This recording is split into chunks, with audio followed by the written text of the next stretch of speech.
ከሊፋ መሐመድ እባላለሁ። የጉንችሬ ከተማ ነዋሪ ነኝ። ባለፉት አመታት ብልጽግና የሰራው ስራ ያው ተቆጥሮ የሚያልቅ አይደለም። በርካታ ስራዎች ሰርተዋል። ስለዚህ እነዚህ ስራዎች ዝርዝር ሁኔታውን አልገልጽም። ያው ይታወቃሉ፣ በሀገር ደረጃ በጣም በርካታ ስራዎች ናቸው የተሰሩት።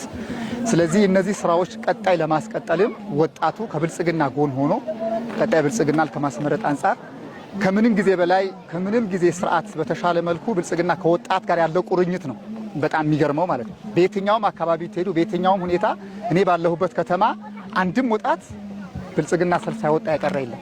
እንግዲህ ወጣቱ እንደምታዩት በተግባርም በተጨባጭም ደግሞ ወጣቱ ከብልጽግና ጎን ነውና ቀጣይም እኔ ለወጣቱ ማሳስበው ከዚህ ስርዓት ጋር ብሎ መሄድ በኢኮኖሚ ለመበልጸግ ሁለንተናዊ ብልጽግና ደግሞ ለማግኘት ከብልጽግና ጎን አብሮ እንዲመርጥ ምርጫውን በአግባቡ ቀኑ ጠብቆ ምርጫ እንዲያከናውን ምርጫ ከመምረጡን ባሻገር ቤተሰቦቹን በአንድ ለሶስት ተጠርንፎ ያለውን ኃይል ወጥቶ ምርጫውን በአግባቡ ቤተሰቡን አስተባብሮ አካባቢውን ጓደኞቹን አስተባብሮ ምርጫውን እንዲያከናውን አሳስባለሁ።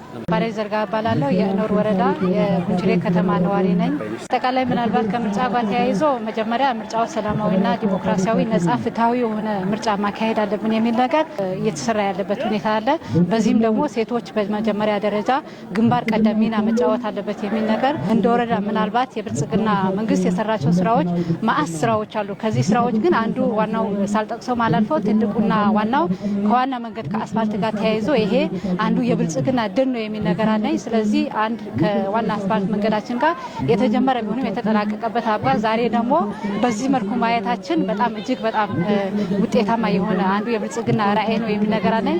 ከዛ ባሻገር እንደ ወረዳም የተሰሩ ከታላላቅ ፕሮጀክቶች ከውሃ ጋር ከመንገድ ጋር የውስጥ ለውስጥ መንገዶች ማአት ስራዎች አሉ። ከምርጫው ጋር ተያይዞ ምርጫ ግንቦት 24 ነው። ስለዚህ ይሄ ምርጫ ቅድም ያልኩ ሰላማዊ ዲሞክራሲያዊ ነጻ ፍትሃዊ እንዲሆን ደግሞ ልክ ስንመዘገብ በነበረን ልክ ደግሞ አንድ ለ5 ጎረቤቶቻችን ተቀናጅተን ከ12 ሰዓት ጀምሮ ምርጫው መዝገብ መምረጥ እንዳለብንና ስንመርጥም ደግሞ ከብልጽግና ጎን ሆነን ይቺን ምልክታችን የቀጣይ ግብ እንድትሆን የሁሉም ቅንጅታዊ አሰራር እንዲጠናከር እቺን እየሳብኳ ብልጽግና ምርጫ እያልኩኝ እሰናበታለሁ። አመሰግናለሁ። ባህሩ ቡርጋ እባላለሁ።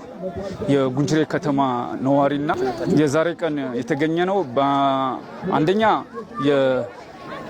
ብልጽግና መንግስት 8ኛ ዓመቱን ክብረ በዓል ምክንያት ማድረግ ነው። ከዛ ቀጥሎ ደግሞ ከፊታችን የድጋፍ ሰልፍ ለማድረግ ነው። እንደዚሁም ደግሞ ብልጽግና ፓርቲ አገራዊ ምርጫ ስላለ ምርጫ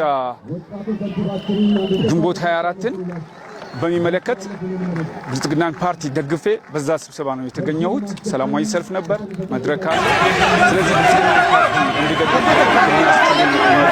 በዋነኝነት አንደኛ በዚህ 8 ዓመት የተሰሩ አገራዊና ክልላዊም ዞናዊም እንደዚሁም ደግሞ በከተማችንና በወረዳችን ያሉ የልማት የመልካም አስተዳደር የጸጥታ ስራዎችን እነሱን በማስመልከት ደስታ ምስጋና ለማቅረብ ነው። ምክንያቱም ሀገራችን ትልልቅ ስራዎች እየተሰራ ነው ያለው።